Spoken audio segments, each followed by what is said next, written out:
Hello, good evening, and welcome back. It's episode number 7 of Bring on the Salford, and there's been a lot of news that's dropped in the last 7 days, and certainly within the last hour. This is it's currently 25 past 8, so just over an hour ago, the news broke about Mike Grady, which we're going to get to in a minute. But I'm Matt Timms, and joining me tonight is Paul Whiteside. How are you doing, Paul?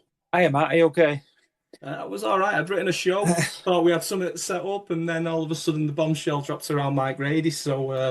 Yeah. So yeah, we'll talk about that in a minute. It'll be remiss of us though. I mean, we've got the great Toby Hughes with us here, and if you're watching this on YouTube, you'll have already seen him. So it makes sense that I introduce Toby at this point. How are you doing, Toby? Yeah, not so bad. Pleasure to be on. Oh no, we're absolutely privileged, mate. So yeah, thank you for making the time for us on this Tuesday evening to come and talk to us. Right, so let's just start with the news from around the club, and let's start with that news around Mike Grady.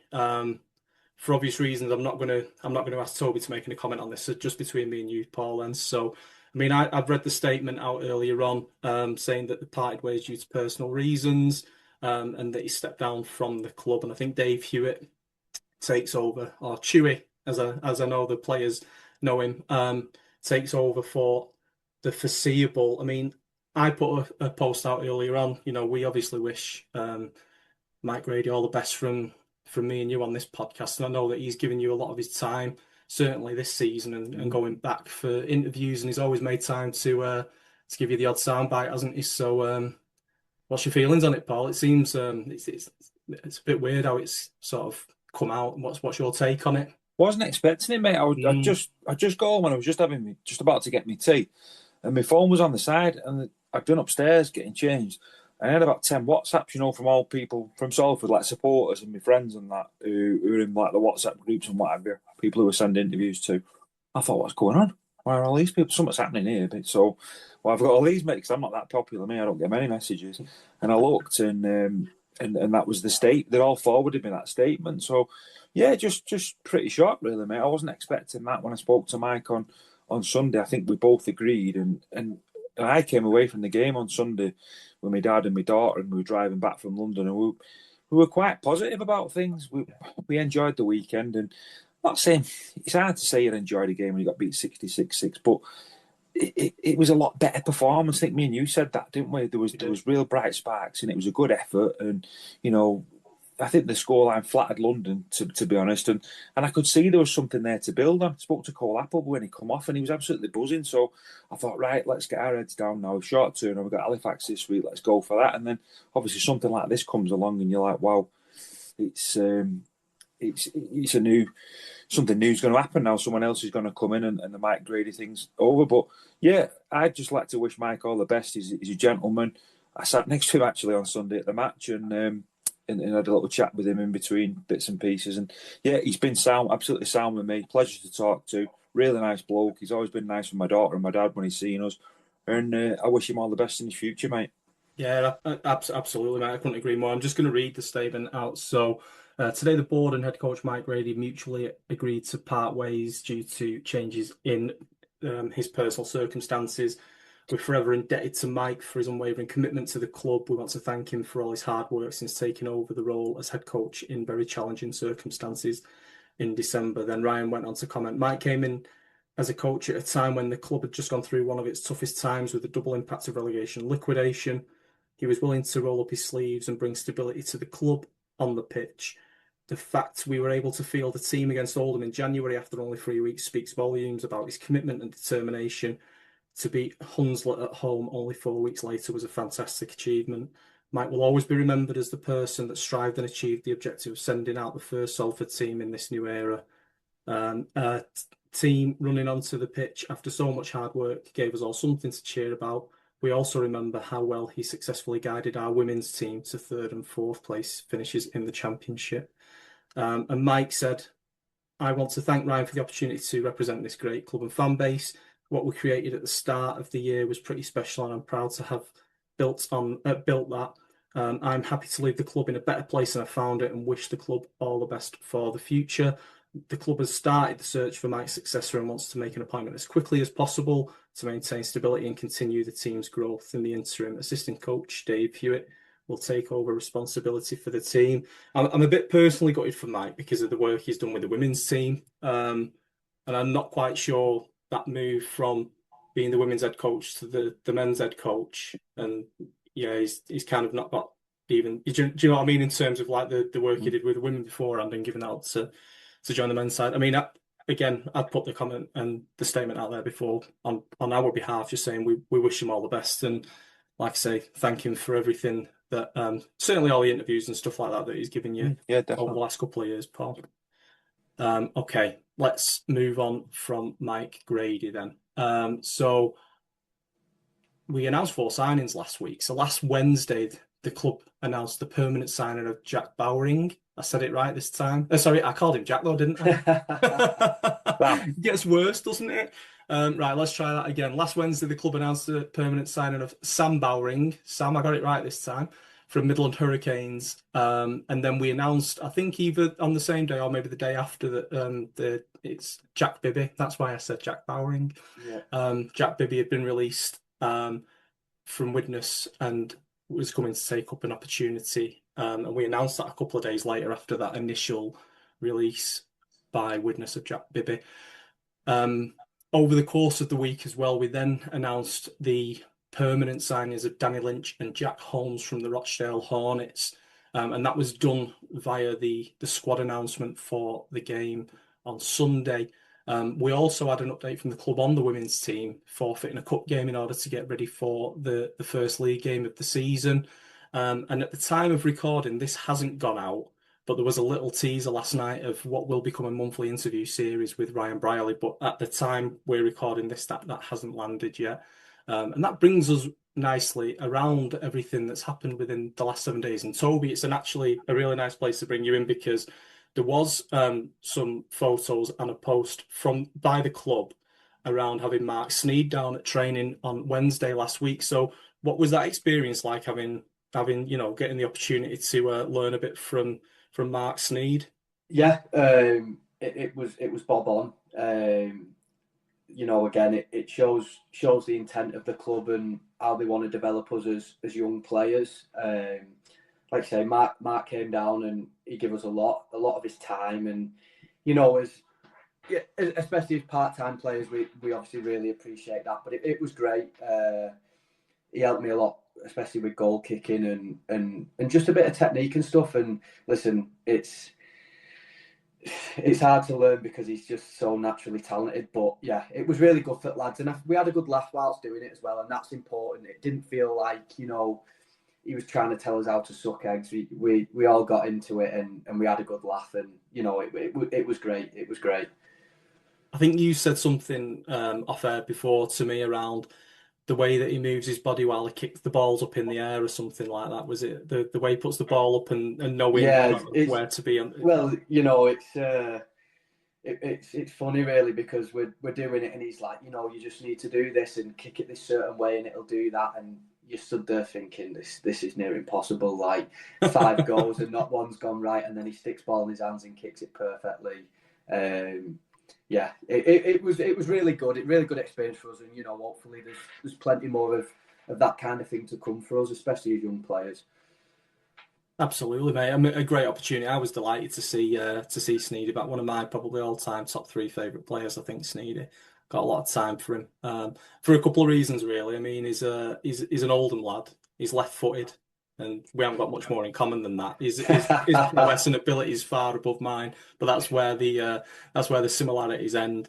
Perfect. Toby, thanks for that. Much appreciated, mate. So let's move on again. I feel like we're racing through this, but let's continue to go because next we're going to have a quick look at the results from around the championship over the weekend. So there was one Saturday game this week, which was Sheffield Eagles versus Oldham. So that ended Sheffield 30, Oldham 36. And then let's look at the games on Sunday then. So we had Doncaster 28, Widnes 12, Halifax 50, North Wales Crusaders 22, Hunslet 24, Barrow 29. The result at the London Broncos, which we'll talk about in detail in a bit, which was 66-6. The Newcastle Thunder 44, Keighley 18. Rochdale went down at home 22-28 to Midland. Workington went down on 22-38 to Dewsbury. Some tasty results in there. I mean, looking sort of from a neutral perspective, I was shocked at the Halifax score. I wasn't expecting Halifax to put 50 on North Wales, and I say that just based on what they've kind of gone through over the last few weeks. But again, me and Toby were talking a little bit off air before, and I think Halifax kept a lot of the nucleus of that team. And we said, Paul, that was probably one that we were going to look towards when we were looking at the fixture list earlier on in the season, because we didn't expect to beat Hunslet. I think we've said that on record. That was a bonus for us.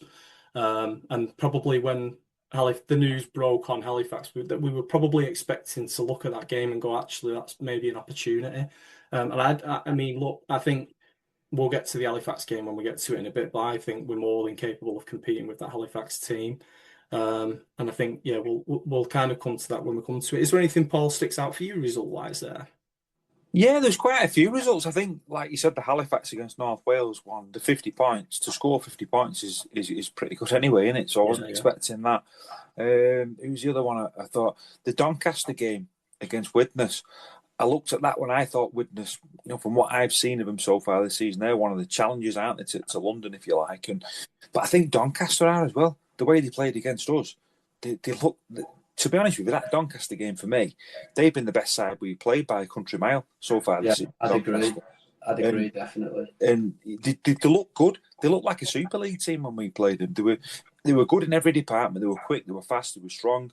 And that win against Widnes was a really impressive win for them. So, but some of the other scores like Newcastle again and Dewsbury, I think winning at Workington's a good result. So there's a lot of teams there that sort of beating each other, aren't they? It's quite unpredictable. I mean, I'm not a betting man these days. Anyway, I sometimes do the handicap betting, but it's dead hard to bet on rugby league at the moment because it's so unpredictable, that championship. So it is. I mean, you've got London who are sort of head and shoulders above teams at the moment, but the rest of the league, I mean, you can't really predict it who's going to win. I mean, Hunslet again pushed. Who was it? They pushed close. Who did Hunslet play?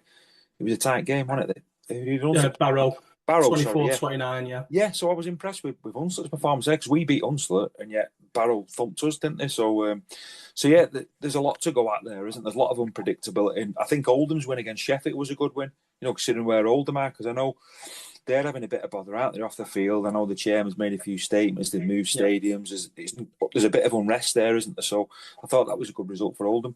Sheffield have recruited well over the summer. I mean, Carl Morgan went there, didn't he? Craig Lingard ended up there after his spell ended at Castleford last season. Good coach, yeah. A very, very good coach. And I think they were probably maybe fourth or something going into that game. And Oldham, I think, were 11th, if I remember rightly. Well, they certainly were when we looked at the league table last time out. But yeah, I think there's definitely some results in there for me. That Sheffield one for me was a little bit of a shock. I think I saw the I think Ryan Lannon got the scored late on. He scored late on to win the game, didn't he? In that one. Yeah. Let's just have a quick look at what that does to the league table. Then I should really have this open, shouldn't I? I did have it open, and then it's all sort of disappeared on me. So we've currently got, I'm going to read it down. We've got, this is difficult because teams have all played different amounts of games, especially when you get to the bottom.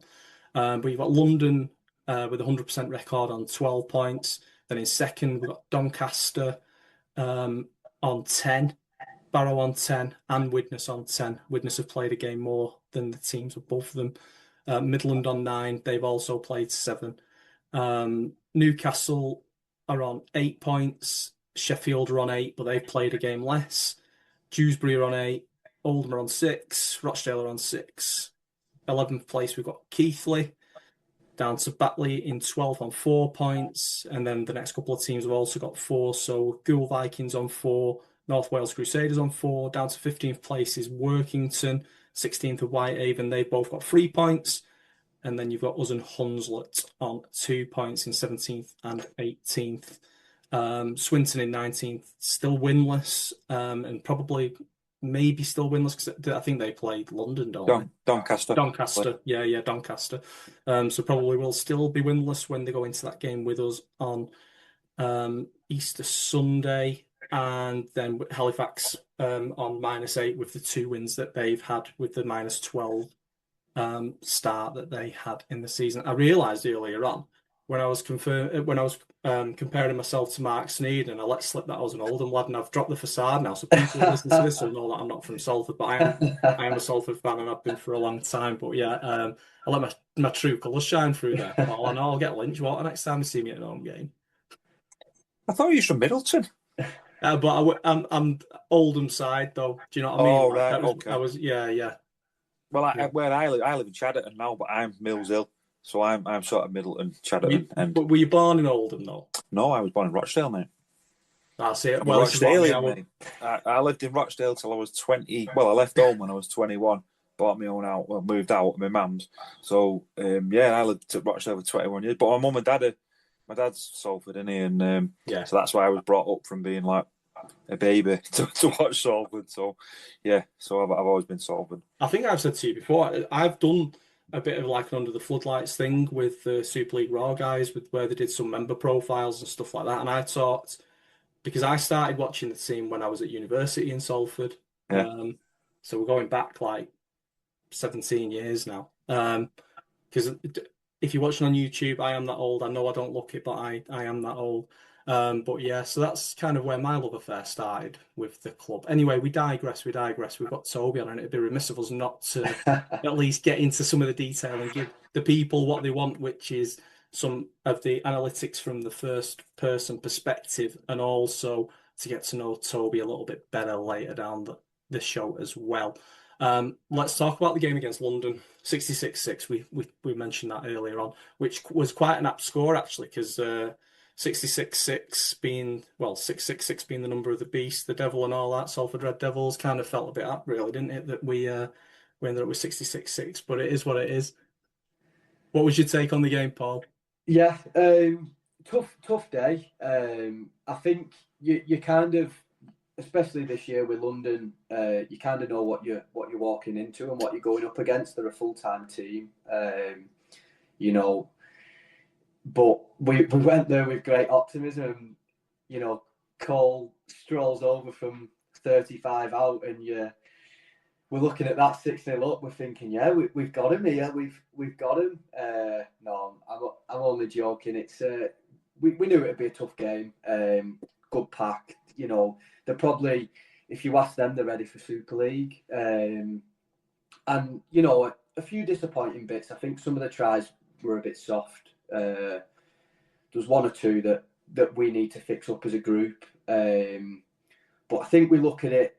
It's a similar story to the Oldham game, really, and it's a different point in the season. But what are we? There's 20 minutes to go, 25 minutes to go, and I think they were only 40 on 40, maybe 30, 34, 40. And it just kind of got away from us. They just shown the real class, and I think they've done that to a few teams this year in that last 20 where that full-time, part-time split really shows. They were big, strong bodies, but listen, I thought our pack were good. They went toe-to-toe with them. Obviously, a few boys on debut who brought a lot for us. And listen, I was proud at lads coming off. And, a few little fix-ups here and there, and, it's nowhere near 60, nowhere near 66. And, like I say, it's a tough place to go, and we've got it out the way early, and we're ready for him to come to our place, and hopefully better on that result as well. For me, it felt like, I mean, you hit the nail on the head then when you said sort of 15, 20 minutes to go. It was still not, let's use the word close, but it was closer than it was.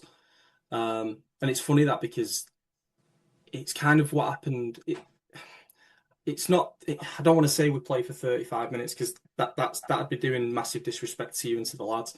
It kind of happened in the first half as well. Or that I think they scored like literally. I think the kick was taken when the hooter went. I think it was like literally that last minute of the first half because that was still quite close in the first half as well. Or it felt a lot closer, sort of in the first half. And we talked last week when Joe was on about the sort of them little 1%ers and the difference between keeping a team out just before the half and letting them pass. And Paul, what was your take on it? You were down there. You had bird's eye view, didn't you? What was your take on the game? I was very impressed with the way we started. I thought we started on the front foot. I thought Cole Appleby, I spoke to him after the game, and I think he'd been mad at Mike to start because he wanted to get on the front foot, and his enthusiasm and that I thought was spot on. I thought Sam, I have to say his name right now, Sam Bowring. Bowring. I know There you he go, told Sam. me that, Twice but in one. I Twice still in one want to show, say mate. Bo. I don't know why. I thought Sam was great, and I was watching Sam quite closely when he was playing. He's very vocal on the pitch as well with the lads, and I thought that we needed that. We needed a bit of a voice in there, and a bit of an older guy in the pack. Not that he's an old man, but he's got a bit of experience, hasn't he, Sam? And I think we needed, a bit of an enforcer there to look after some of the players like Toby and some of the halfbacks, Matty Ross, people like that, because you just need that bit of size, don't you? And I thought we were linking up well. I thought Toby and Matty. I think me and you have said, Matt, that I like Toby and Matt playing together. I think I think they're our best halfback partnership, to be honest with you. So I know Matty's not put a foot wrong at fullback, but I think I prefer him to play there. And we did. We looked okay. We looked quite comfortable. We were throwing the ball about well. And it took London a good 20 minutes to get in front. And I thought the scoreline flattered London at half time. They got them 2 tries. I think it was 16-6 and they got 2. Yeah. And it sort of pushed them to 28 then. And they got one right after half time as well. But like Toby said, I think that last 20 minutes when you're a full-time team and the size of them, the physical size of them coming out. I mean, look at him, that Campbell Gillard. He's a test player. He was playing for the Kangaroos in 2022. So it's a massive step for these lads. So I wasn't dead disappointed at 66-6. I think the scoreline's the scoreline, is what it is, isn't it? It's just the effort and what I'm seeing on the pitch. And I thought the lads gave everything, and I can't ask for any more than that. I mean, I agree with you. I think you mentioned about 16-6, and I think there was a bit of a pivotal moment at 16-6. And I think I actually messaged Joe about this before, because I think at 16-6, the ball was coming down our left-hand side. And I think he just tipped the ball and recovered it with an interception. Yeah. And I was desperate for him to make the try line. And at first, when he took off, I thought he's going over it. He's going to score again. He's going to be on 5 for the season. But I think he kind of looked up, saw where the fullback was, and thought, not quite sure I'm going to make this. But it was a beautiful bit of play, great little run from him. I thought he was really, really unfortunate not to get a little bit further down. I think that came on the back of a dropout. Actually, I feel like it was 16-6. I think there was a dropout that sort of the play spread forward down that right hand side, and I think that was when I think we looked a bit pinned up against the wall when that happened. Cool. Right. Let's leave that sort of first half there. I was delighted for Cole Appleby, by the way, as well. Mm-hmm. He seemed to bounce off tackle after tackle, didn't he, and drop a shoulder when he needed to, and got himself over the try line. So gets further and further back every time you speak to him. It started on 30 and now he ran 40 metres, then he went 50. I think by the time the bus had got back to Salford, he'd done a full 100 metres to score that try. So I said 30 to him. I said 30 to him on the interview. I thought 30 would be generous, mate. It was actually his first start of the season. That, unless my accounting is wrong, it was his first start of the season. That, because I've got him down. I think he didn't play against Oldham, but he was the 18th man against Hammersmith and Hull, and then I think he's been on the bench for Barrow, Onslow, Doncaster, and Workington. I think that was his first start. So yeah, it was. Yeah. I'm getting there, mate. The spreadsheet is looking fabulous. I'll share it with you at some point. Yeah, you can. I haven't got tries on there at the moment, though, so I'm still scratching my head as to where we are in terms of tries. Although it's still going to be Joe, isn't it, leading the way with 4 tries? Let's fast forward second half. What was your take on the second half? It's the same story. I think again, we had good bits. We were saying behind the sticks when we conceded, and I said to the lads, like, when we're in the arm wrestle with them and we're going set for set and we're completing high, we're not far off. They were big and physical, but we weren't far off. We were in the right direction. It was. Sometimes we have a real bad habit of backing an error up or an incomplete set with another incomplete set, and maybe that comes from a bit of inexperience and stuff. And as the year goes on, that can only improve. But listen, it's positive. We went set for set when we completed high. We went with it. But listen, I probably didn't have my best game personally. There's just a few bits we could have done a bit better that would have took a bit of pressure off. But like I say, it's it's a good learning curve for us. But I think the one thing we were most pleased about as a group was the effort. You know, I wouldn't be ashamed to say that I was really disappointed with us against Workington and Doncaster. I think we're miles better than that. And, you know, the fans deserve more. But I think, you know, we got back up to them effort levels that are expected. And that's acceptable, really. And, you know, again, I can't knock the lads for that. Every week we're working hard. It's not like we turned up to any game and don't work hard. I just think that, you know, we got back to what we do well, and hopefully we're going into 2 big weeks. We don't see any game as a game that's lost before we stepped on the field, and we've got some real good opportunities to do some great things over the next couple of weeks. So, you know, that's our focus. I think, you know, Paul and I talked about those 2 games, and you know, you just said it yourself. Then you're like, no one goes out to get beat. But they were disappointing games, and you said it yourself there that they were 2 very disappointing games. I think, you know, when we talked about this, we probably had our expectations lifted a bit by Hunslet, and then we went into those 2 games. And I think that Doncaster game for me was a bit of a reality check. And then obviously the following week was a bit more of one, really. But I mean, I agree. I mean, we didn't, you know, well, I'll let Paul speak for himself in a minute, but I certainly didn't, you know, watch that game and think, you know, someone's only sort of giving 70-80%. I felt like everyone gave their all. I feel like the difference was part-time versus full-time, just, you know, to be really honest. Paul, what was your take on the second half? Yeah, it was one of them, wasn't it? I think they got that early try, and it was the last 20 minutes for me, really, where they just sort of clicked into gear. But one thing I will say is with Salford that made me really proud, actually, was I think there was a set in the second half. I think Joe Hartley knocked it on. We was moving the ball, and the expansive rugby that we were playing was dead ambitious, and it was really good hands as well.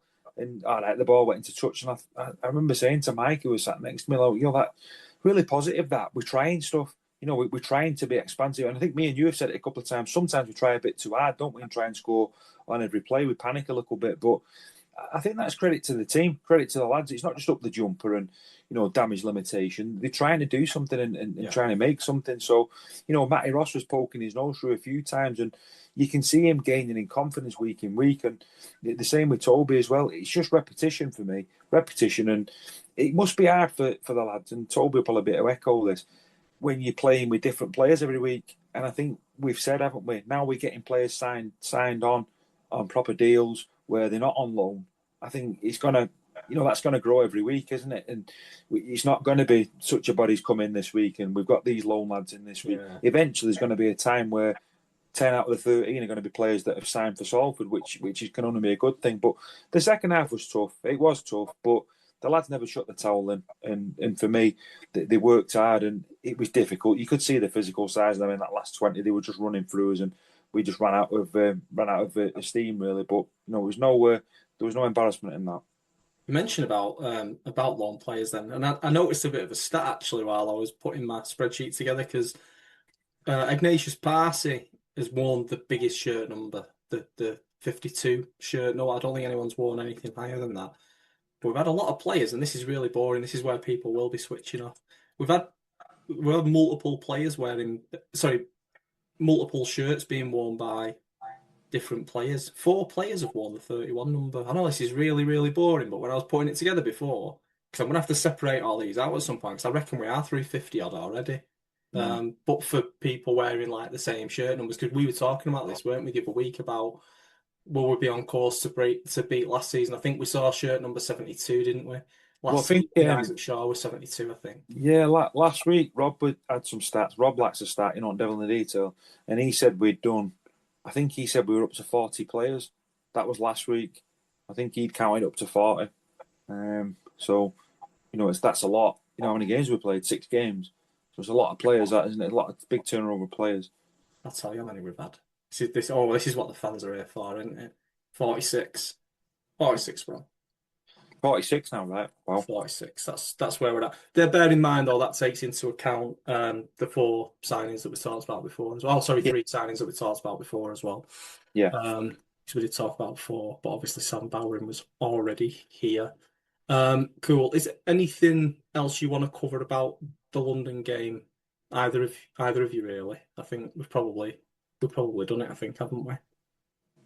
No, I think just a final one for me, and Sure. I'd probably echo all the players on this is how good our away travel was, especially for a game like that, down all that way in London. I think we outnumbered them probably 3-1, to be honest. The home fans. So yeah, no, just a one from me on behalf of the squad that how pleasing that is for us, and it doesn't go unnoticed. We do really appreciate it.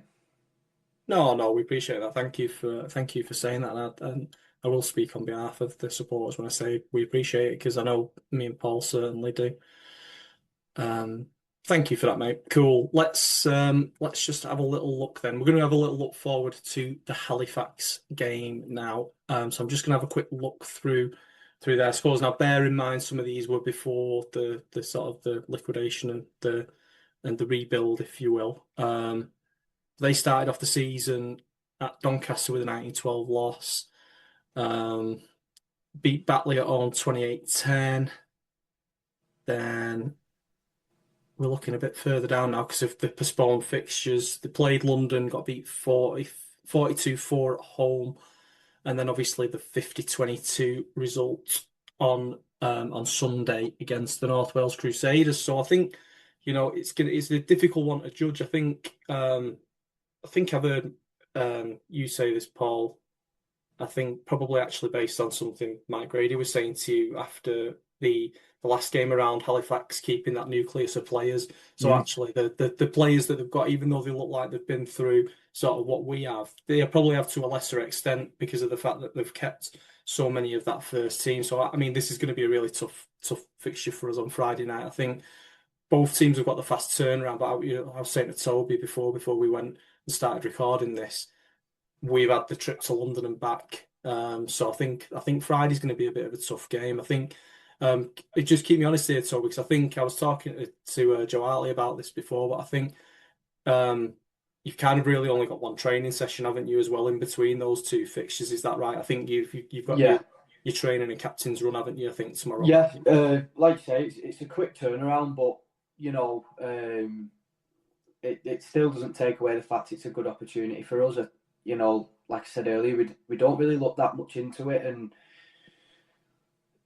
it's every game's winnable for us. We've shown that with Hunslet. Halifax Hunslet would probably fall into the same kind of bracket. But there's no denying they're still a great team. Proven championship outfit. They've kept a lot of the same players. Coupling on loan from Super League clubs as well. Yeah. But it's a challenge for us. When we turn up, we know how good we can be, and we will take a game to them. We won't roll over. So it'll be a good fixture. Like I say, Friday night game. They're always special at home anyway. So we've just got to go and do our best really. Can we touch on that for a minute? Because sorry, I keep saying I do this every episode. We said just before we started recording, and we did actually say just before we started recording, you actually like a Friday night game, don't you? Because we had Joe Hartley on last week, and he was talking about the sort of Sunday to Sunday being the sort of the best thing for him with work and then with getting to games and all that kind of stuff. But you said before that actually you like a Friday night, don't you? Yeah, I speak for myself. I work Oh from yeah, home yeah, on yeah. Friday, so it's ideal for me. I can prep all one. I imagine for lads who are on sites and working manually, it's probably not great. But sleep's always a bit hard after him. I always struggle with that a bit. But you get your full weekend then, and usually you've got a longer turnaround to the next game. But I think it's more the atmosphere we get. Taking you back against that first game against Oldham. I was only on loan then, but you come out on that Friday night and you think this is proper. It's a completely different ball game. And I think that's what appeals to me. They can be real special. So yeah, it's a short turnaround. Sunday to Friday, especially with that London trip. But as players, you tend to get that a bit more in part-time rugby, where it's the norm. You know, we're happy to do it. I don't think I've heard a single player complain that it's too close together or we'll only get one session this. You know, it's one of them things. We turn up where we have to, and that's what's good about our group. You know, there's no egos, there's none of that. So yeah, we just want to turn up, and you know, we really see that we need to start bringing in some results, and we really believe we can. So yeah, it's just got to turn up and go and give it a shot. You must be desperate for an home fixture as well. It feels like months, doesn't it, since we've been at home? Yeah, oh yeah, it does. You know, like I say, there's not many fan bases like ours in the Championship. So to run out at home, it always makes it that bit more special, and you know that's an advantage we've got, and it's good to use it. Yeah, absolutely, absolutely. Paul, I'll come to you then, mate. What's your views on this game on Friday night? Oh, it's a big game, like you said. It seems a long time since we played at home, and we've done it pretty tough. You know, if you look at the fixtures, I mean, obviously Hammersmith was a cup game, but we've been down to London twice. We've had 2 trips down there. We've had a trip to Barrow. We've had a trip to Workington. So we've been on the road, haven't we? Getting the miles in on the coach. So it'd be nice to get back and have a few local games. Obviously, Swinton's play at Sale, don't they? So that's a nice local derby we've got. And then Halifax is a home game. So like Toby said, it feels ages since we played a home game. So I think Halifax is going to be tough. Like we've said, they've kept the nucleus of that squad. And don't forget as well, they've had a full pre-season with that squad. Their pre-season probably started in like November, didn't it? So they've had a few months in, whereas we're behind the 8 ball on that. I think people forget that sometimes. So you've got to be wary about Halifax. I think they're going to be tough, aren't they? You know, looking at the games you mentioned before, I think they had a close defeat at Doncaster. So nobody's wiped the floor with them this season. I mean, London, they were well beaten at home, but give a good account of themselves, I think, for the first half. So I think they've got some clever players, haven't they? And they're going to be a difficult side to beat. I won't ask you for this, Toby, but do you want to do a score prediction? I was thinking about this, and I'm trying to logically think about it, right? So they beat they beat North Wales 50-22, but we lost to London 66-6. What score did London beat North Wales? 100 and something, wasn't it? It's close. So realistically, right, it should be closer than 50-22. It really shouldn't it? The gap should be narrower than that. If we just by Sport doesn't always work like that, though, mate. This is the most exact science I think I've ever used in my life, mate. Like, don't overthink it. I think it's going to be tighter than that. I think we're going to win, mate. I do. Well, like we said about these predictions, if we want to win this Costa, we've got to predict Salford to win the Costa, haven't we? So there's no point. It's Costa. There's no point in picking Halifax, is there? So no, I'm going to be bold. I'm going to go for the win. I'm going to go 24-20 to Salford. 24-20. Yeah, he's. I had 20 in my head, but I'm gonna have us as the 20. I'm gonna go 2012. Gonna go for a big defensive display and go for the 2012 win. Happy days. And I look forward to my salted caramel oat milk latte, mate, when it comes in. Happy days. I'll look forward to my frothy cappuccino with chocolate on the top. Like, so you have a Costa most days, don't you? The other brands of coffee and coffee shop are available, but we just both happen to like. I know where I'm going for mine tomorrow, mate. I've already planned it. I've got Rotten Stall tomorrow, so. But you treat yourself, don't you? It's got to be Starbucks over Costa for me. Starbucks, oh. Yeah, it's got to be. But you love it, don't you, mate? Because you have a similar coffee every day, don't you? But you just treat yourself a bit of the weekend with a cappuccino, don't you? Yeah. Black coffee in the week, and then cappuccino on a Saturday. Maybe surprise me one on a Saturday. Drop of milk on a Saturday. Happy days, happy days. Cool. That brings us to the end of like the review, preview, and all the club news. Let's now turn the spotlight or the floodlight, if you will, to Toby. So I'd say settle you in a little bit, mate, but you've I feel like you're proper settled into this. But let's just go through a bit of the stuff anyway. So what's your favourite film? Ooh. Probably go Night in the Museum. Solid choice. Yeah. Probably. The first one, the second one, all of them, or just first one for traditionalist. Yeah.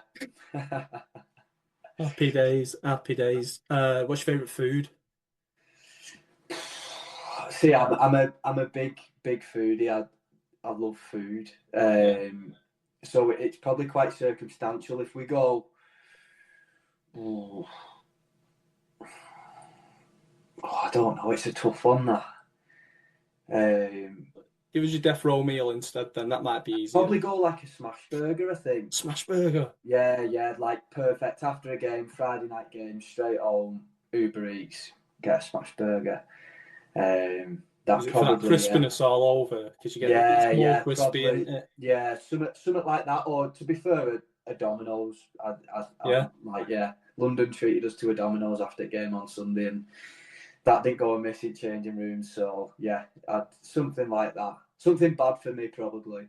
We've got a lot of product placement going in here, right? If any of these like companies are listening and want to sponsor the pod, absolutely feel free, and we'll take free cost to Starbucks or Domino's, like. So yeah, absolutely feel free. I'd say other chains of pizzeria are available as well, but hey, who cares at this point? I asked Joe this, and I wasn't going to ask everyone this, but I'm interested. What's your favorite exercise in the gym? Does the sauna count? Oh yeah, if you want it to. Yeah, of course it's a good it does. shout. That best shout I've heard. No, listen, it's I'm not the biggest lad, but you've got to probably do some arms, haven't you? Bicep curls or something like that. That was Joe's. Well, there you go. That says a lot about us, doesn't it? So, yeah, something to do with arms probably if I'm not sat in sauna. I went for my third of 4 pre-bought PT sessions yesterday, and I knew she was going to beast me the moment I rocked up. And she as soon as I walked in, she went, "We're doing push, aren't we?" And I was like, "Oh God, you remembered." And I'm paying the price for it today. Yeah, I'm not surprised. At least they're not pull-ups. No, absolutely not. It was I was absolutely exhausted. She had me on the bench first off, and I was pretty much absolutely knackered from that. So when we went from training the biggest to like the smallest muscles to like going to triceps and that, I had nothing left. And she was trying to get me to do these overhead pulls. And I'm like, I can't, like it won't move anymore. But anyway, he wants to listen about me doing my exercises anyway. That's not what we're here for. Finally, before we get into like the rugby stuff, I am going to probably ask everyone this question. If you could have a dinner party with 3 people, dead or alive, who are you having? Oh, I don't know. That's tough on that. I'd probably go. You'd have to have a rugby player, wouldn't you?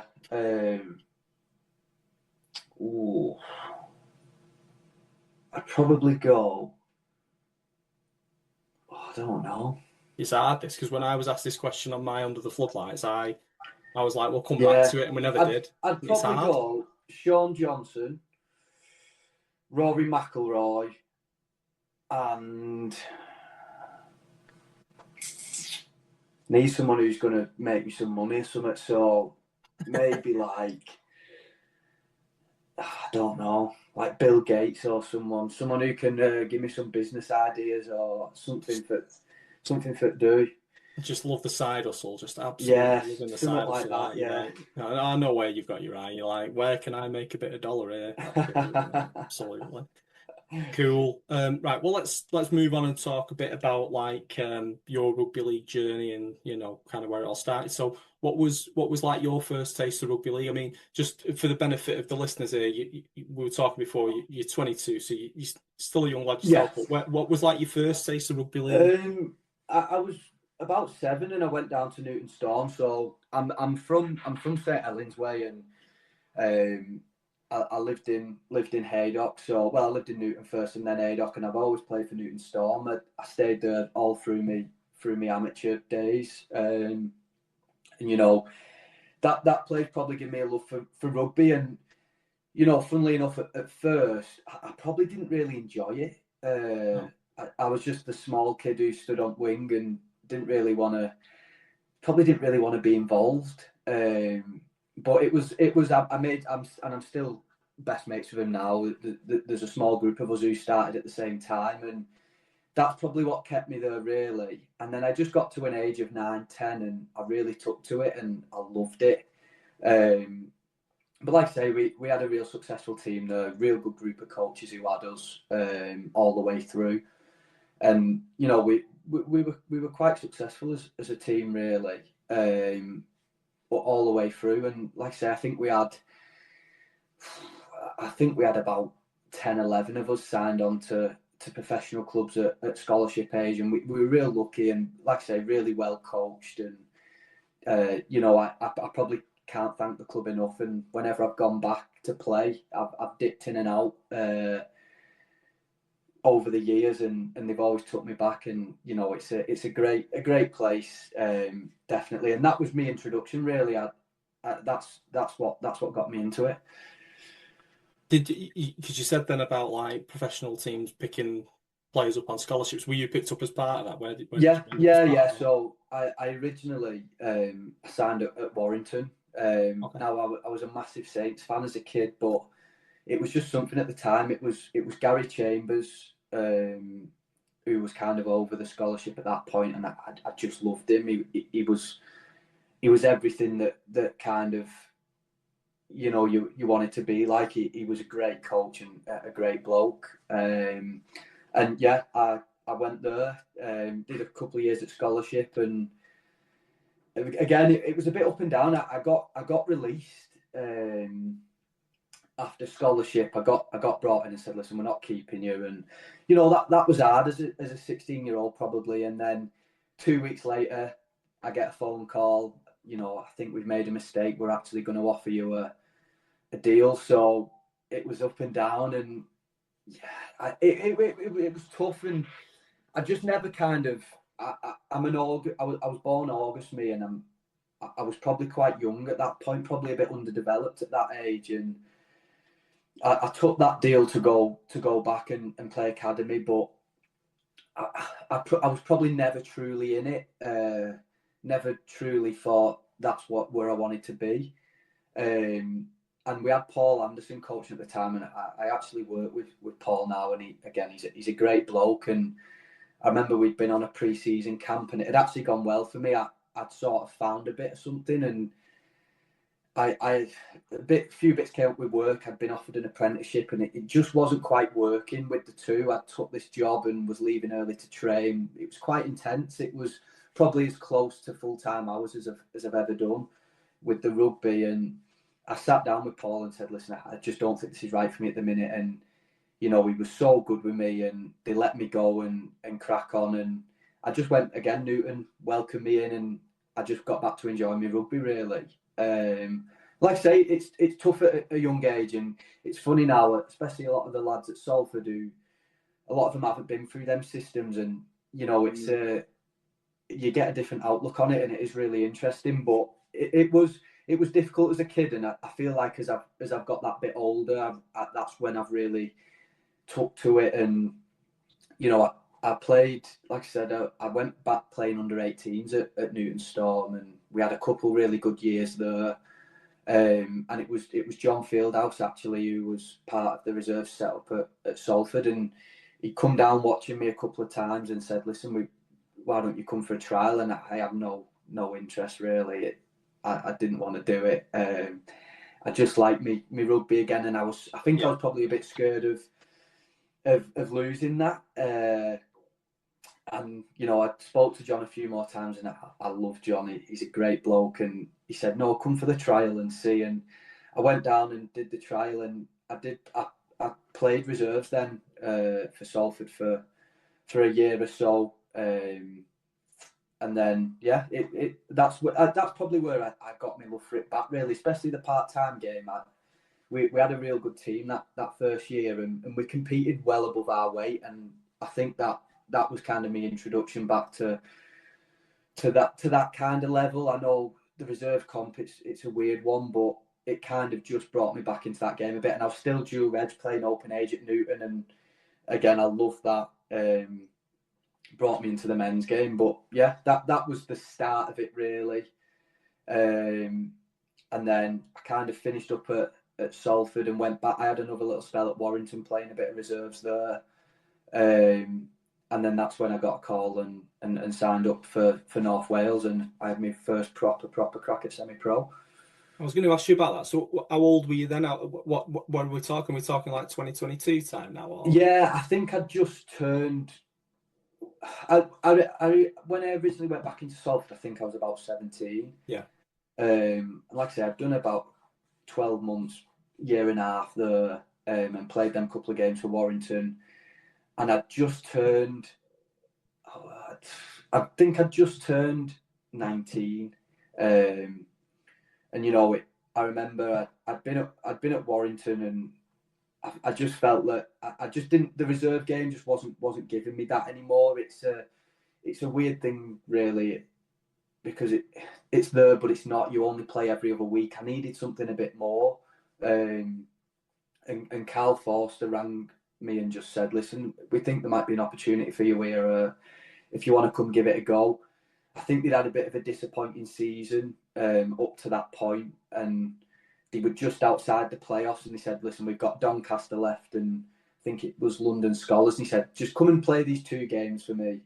We can have a good look at you, but I'll take you on for next year, and we'll sort something." So I said, "All right," and I signed up to play these 2 games, and we ended up turning over Doncaster. We beat London Scholars and we just made the playoffs on the last day. And we went unbeaten from there, and we got to the playoff final against Doncaster, and it was just one of the most surreal introductions to semi-pro rugby I've ever had.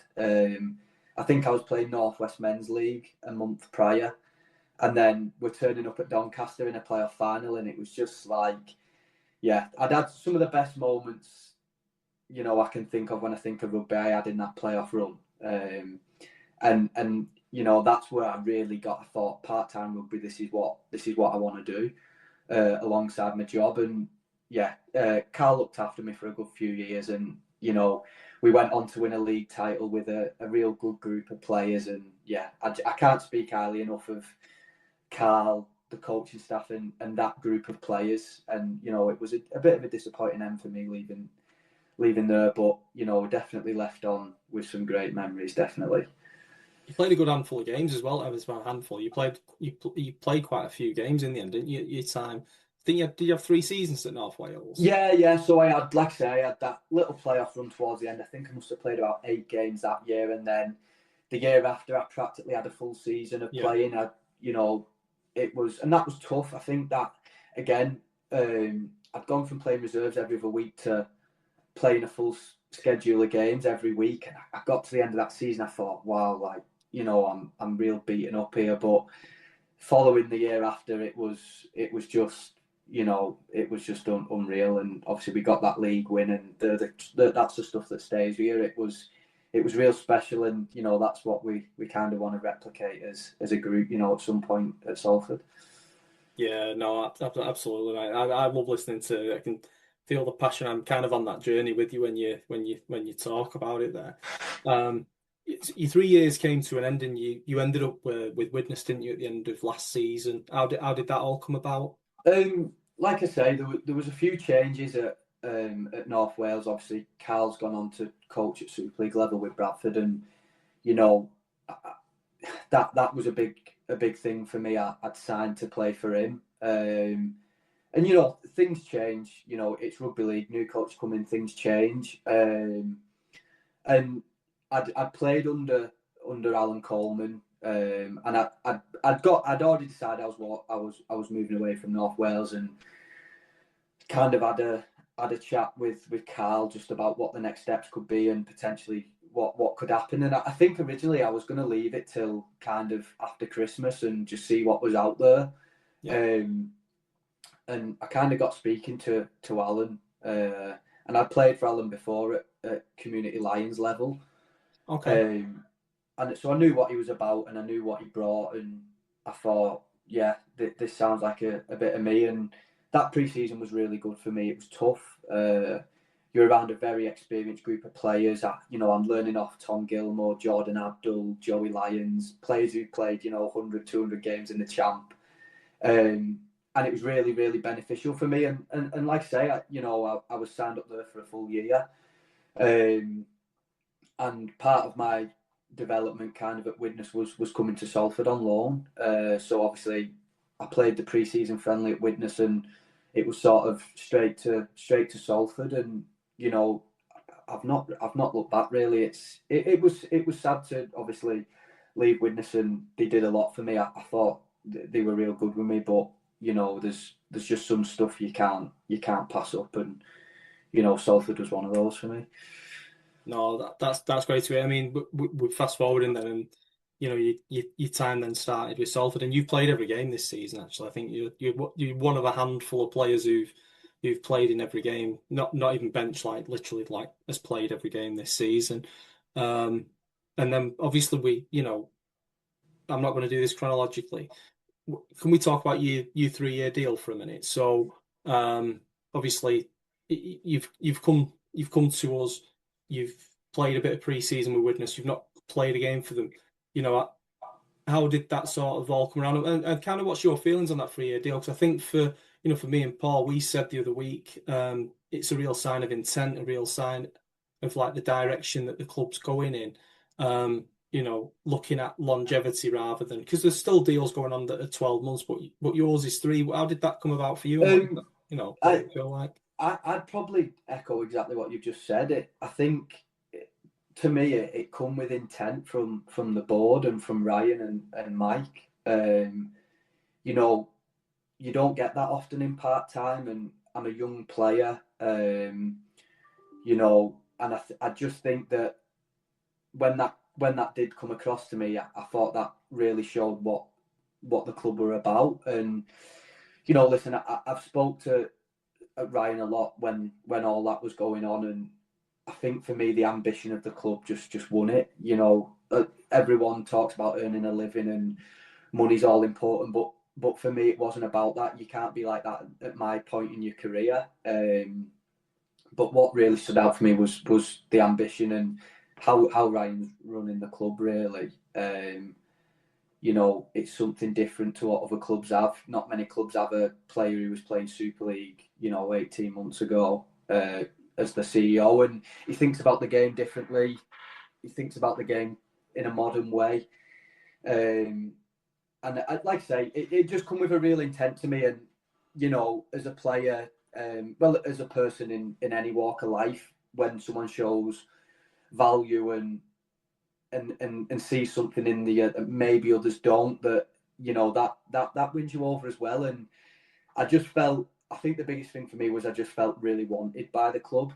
From even when the minute I signed on loan, it was put to me that Salford have asked for you. They weren't just asking for any random players. It's not like that. So I like I say, I'm so happy to get it done, and it secures me a bit of stability, and it allows me to grow. And when that deal comes to an end, I'll be 25, 26, and hopefully, Ryan's investment in me becomes good, and you've got a real experienced staff on your hands, and that's what that's on me to give back to the club and the board and Ryan as well.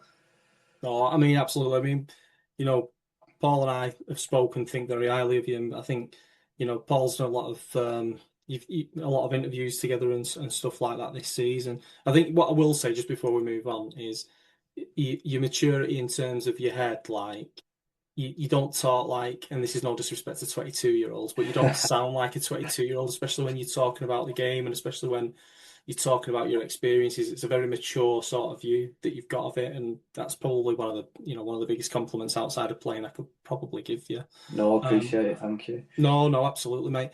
Let's just kind of chronologically and moving back into order now.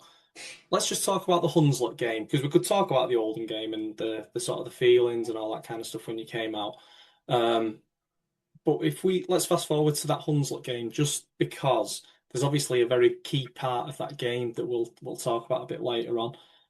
From your perspective, playing that game, when the scoreline was, even as it was sort of racking up, sort of going into that second half, did you have that belief that as a team you were going to get over the line? Because it was still quite close at that point, wasn't it?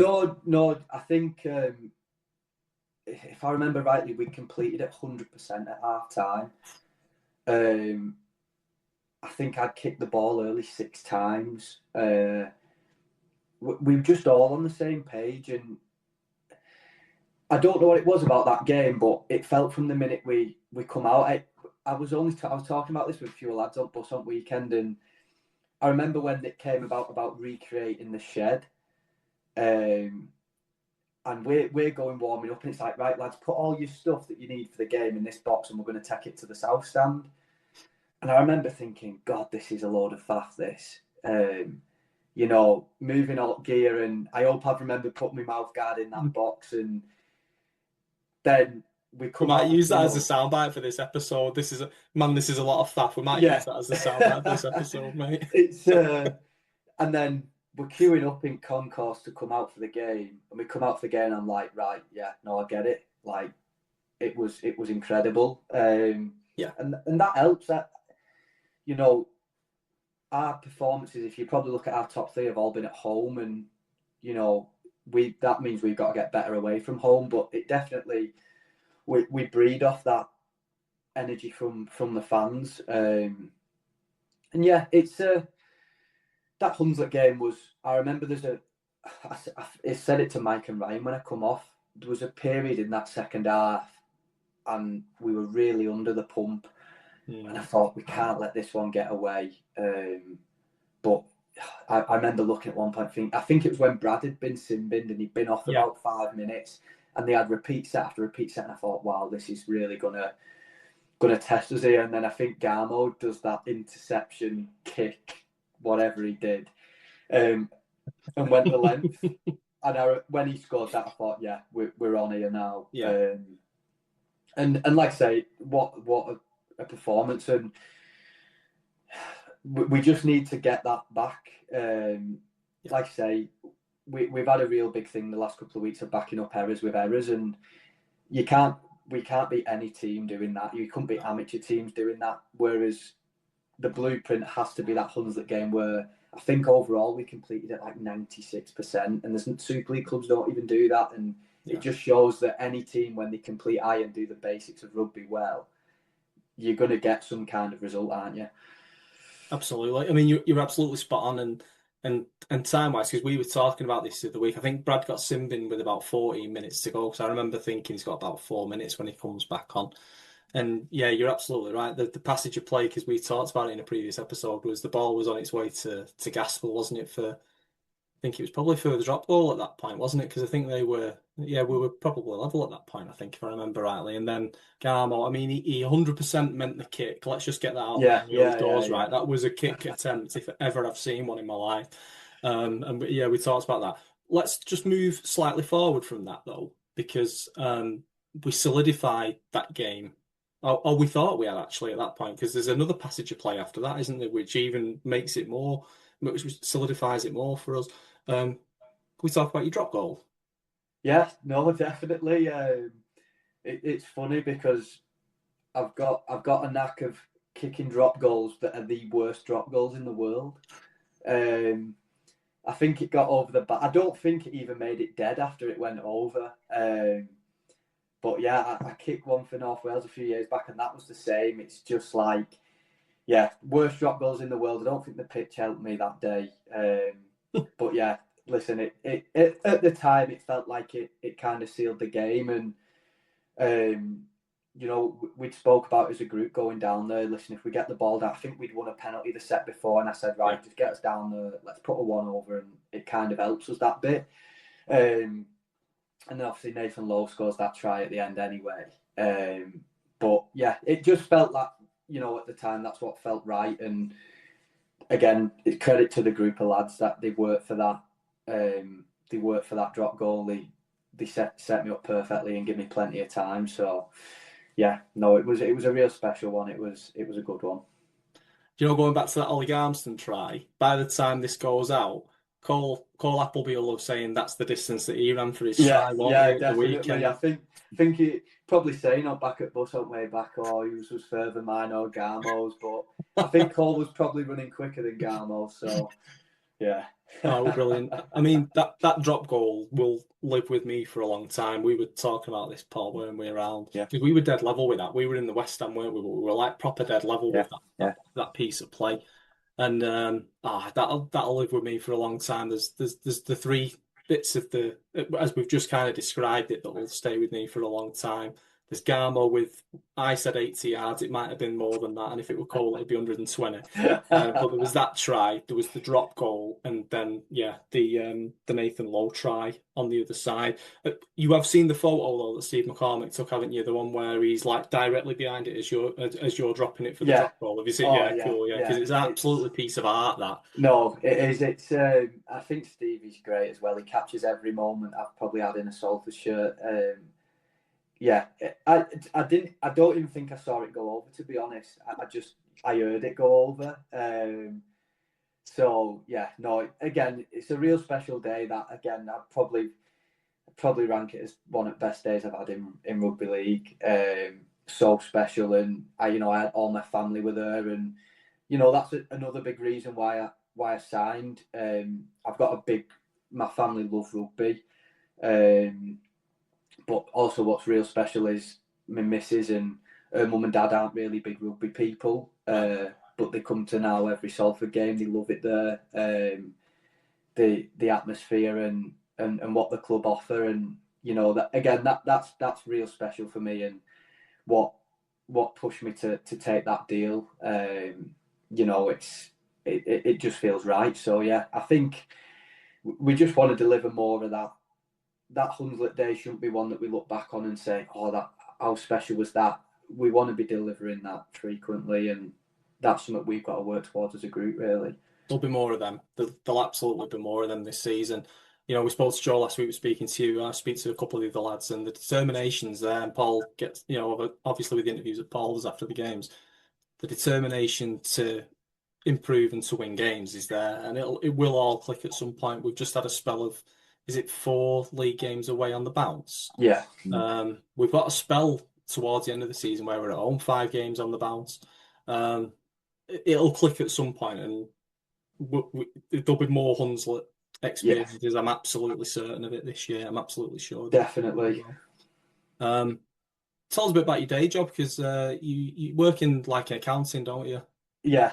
So it might make me a bit less popular, but I've just said that. I said earlier on I'm from Oldham Original. I was talking about Rochdale before. You can't get much worse. Yeah, no, this might rank me right down there.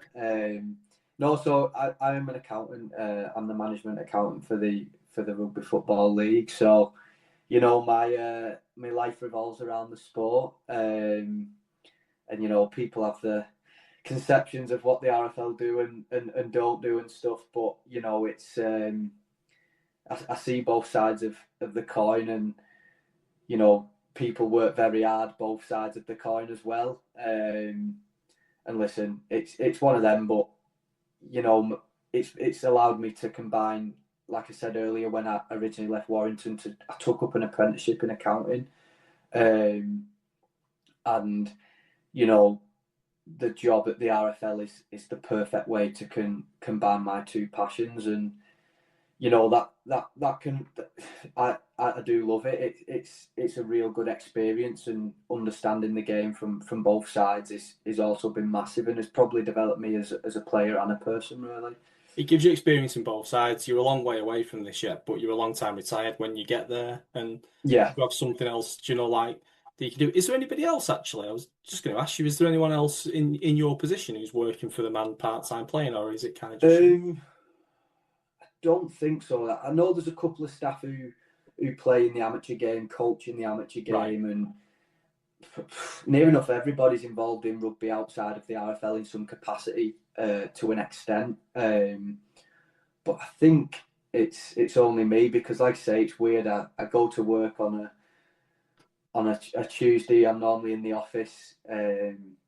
Tend to work from home on Mondays after games when I'm a bit battered and bruised. But I go in the office on a Tuesday, and you see all match officials, and it's interesting. That it's hard to describe it, but they look after me really well, and it's so strange that if something comes up with rugby where it might affect work in some capacity, that they're always rugby first. And that shows the respect for my playing opportunities as well. And yeah, it is really interesting. It's been really different. I've worked there for just under 2 years now, and My role has changed there over the 2 years. I went in there at a bit more of a junior position, but it's it is really interesting, and like I say, understanding both sides of the coin from the RFL's perspective and playing it is very interesting, and it is different. It changes your perception on a lot of stuff when you see the realities, but it is different, but it is enjoyable. We'll swerve the last bit. The last bit was obviously they've announced the new CEO of the RFL today, but we'll just breeze past that one. Yeah, let's just nip past that one. We won't comment on that on this show. It's not our place anyway. We don't do clickbait or sensationalism. Try and keep it as real as possible and make sure that we give the fans what they want. Paul, you've interviewed Toby a few times this year, and like I say, he's played every game this season. Kind of what's your view? Have you got any questions that you want to ask Toby while we've got him on? Well, with the greatest respect to Widnes, I remember speaking to Toby at Workington, and I think I said to you, didn't I? He was like smiling about something and saying I might have some good news in this. So I was going to ask him, how long was it brewing for that? You might be signing for Salford. Did you know a while ago that Widnes were going to let you go, or was it a whirlwind sort of thing? Or because I think you said to me and Robert one of the Salford games, he kept winking at us and giving us hints about coming to Salford. I mean, you were still a Widnes player at the time, so I think you had your Widnes tracksuit on that night. Had Salford really turned your head then? Listen, it wasn't a quick thing. Ryan come to me quite early, which again, that really reassured me of what he thought of me as a player and what Mike thought of me as a player and what I could bring to his team. And as a young player, you don't come across that so much, and that sat with me really well. But like I said, I had a really good relationship with Alan and Widnes, and kind of sat down with Alan and went through it. And there was, I understand it from Widnes's point of view as well. They've got a lot more senior players, and I was probably more of a development, longer term project. But for me, the opportunity that Ryan and Mike had given me at Salford was, wasn't particularly something I could turn down. I'd really enjoyed me rugby up to then, and like I say, it had been sat there for a few weeks, and made sure it was right. And again, that's one thing I can't say enough about the board and Ryan and Mike was there was no pressure. It wasn't you sign this now or it doesn't happen. I was never pushed. It was solely on my terms, and the deal went back and forth a few times, and not even financially. Ryan was like, I want this to be right for you and your family. I want everyone to feel happy with this. Speak to your family, make sure it's right. There was never any pressure, and it was probably, again, I'd spoke to Widnes, and I had a real good relationship with Alan, and we'd sort of just come to kind of a mutual agreement that maybe that was right. That originally it was probably only going to be from next year, and the plan was to stay on loan for the season. But stability is a big thing, and a big thing that we're trying to get, and we have more of now. And I think that showed in the London game with the middles we've kind of brought in, and there was a few less loans than usual. And it's hard as a loan player to come in and put your own stamp on things. Like,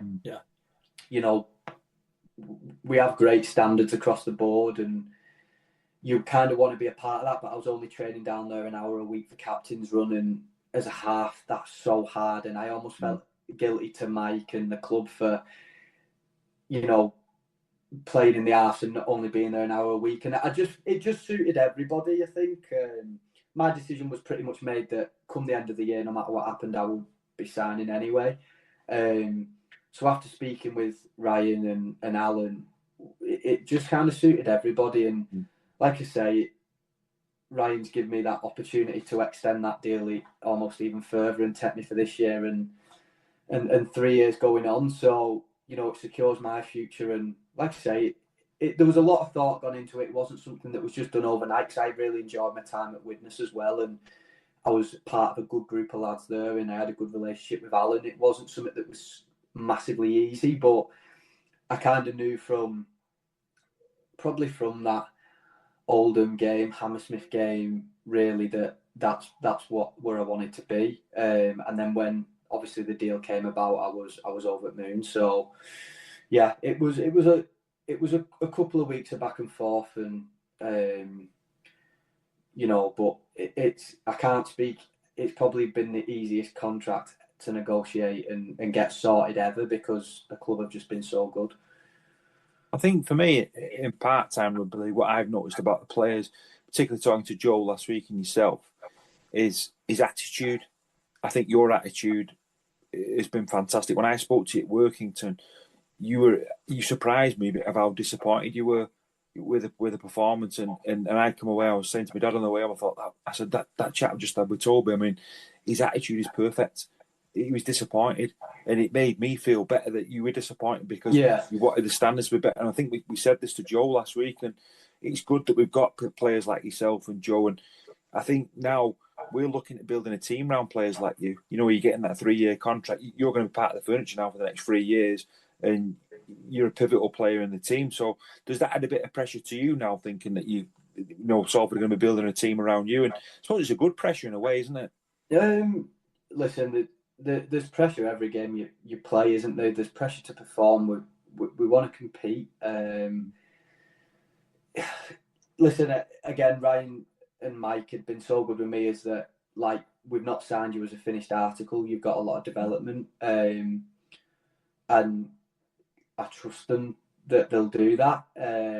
But I'll turn up, and I feel like already I've come on so much, probably from a midway point in last season to now.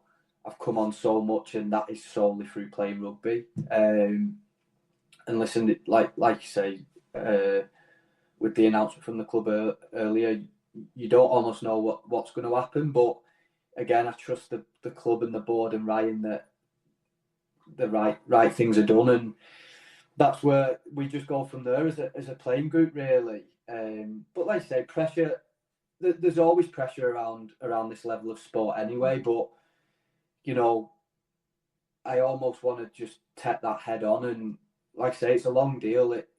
It's not something where it's if you don't perform, you're gone, or they're putting a lot of trust into me, and it's on me to repay that to them and put out some consistently good performances, which we've got to bring as a team as well. I think for me as well, you seem like a really decent bloke. Same with Joe. When we spoke to Joe, and I spoke to quite a lot of the players this season, and I think, like you touched on it before, there's no egos there, but you all seem like you're willing to learn. You all seem like you're good people. You've got good attitudes, and you must see that in the dressing room. It seems like there's a real good bond with this group, isn't there? And we're starting from scratch. We're starting from a brand new team, aren't we? It was all brand new players that came in at the start of the season. So, what is it like, that sort of dressing room at the moment at Salford? I mean, when I speak to you all seem like you get on like house on fire. Yeah, no, listen, and that it's funny because everyone complains about bus journeys to London, and they're a long time, but it's time for us to bond as players, and we have a good group of blokes. You can clearly see that when players have been brought in, they've maybe been brought in because they're good people. Like these aren't just people who are plucked off the street.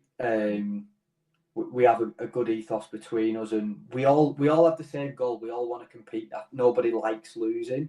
Like I say, we're building that bond. The longer we've been together, we're building that bond and really getting on. So yeah, it's just what we can grow into. But we've got a group of good blokes, and that's the best start point you can have, isn't it? Really. So it's just about building.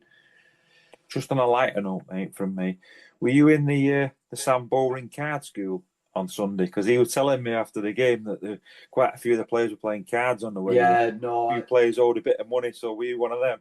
No, I'm not.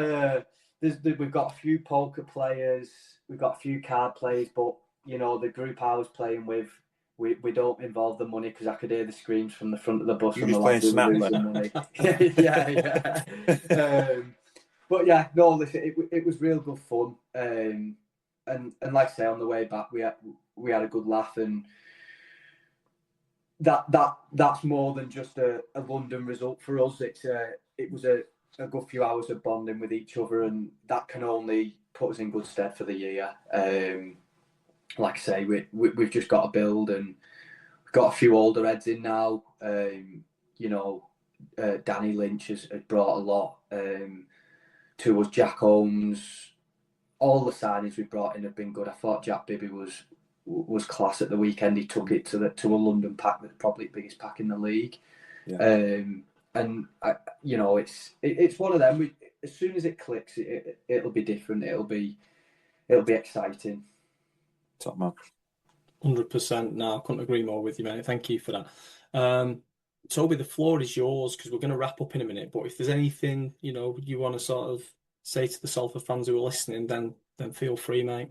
Yeah, no, I feel like I've talked to you all night.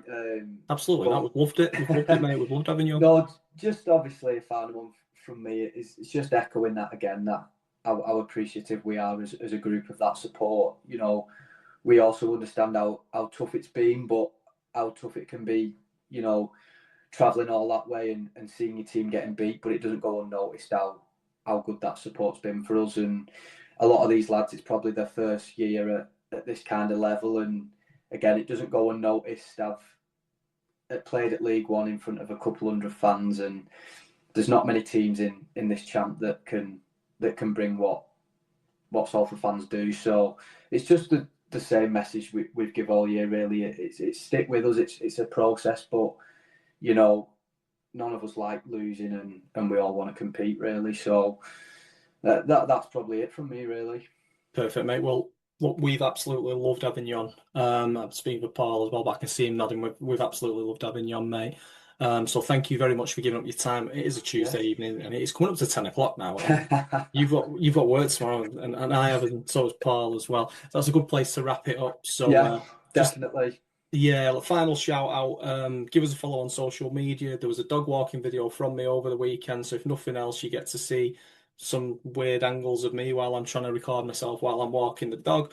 So yeah, give us a follow because what normally happens is we get some squad announcements that come out after this, and then I end up having to rehash some of the stuff.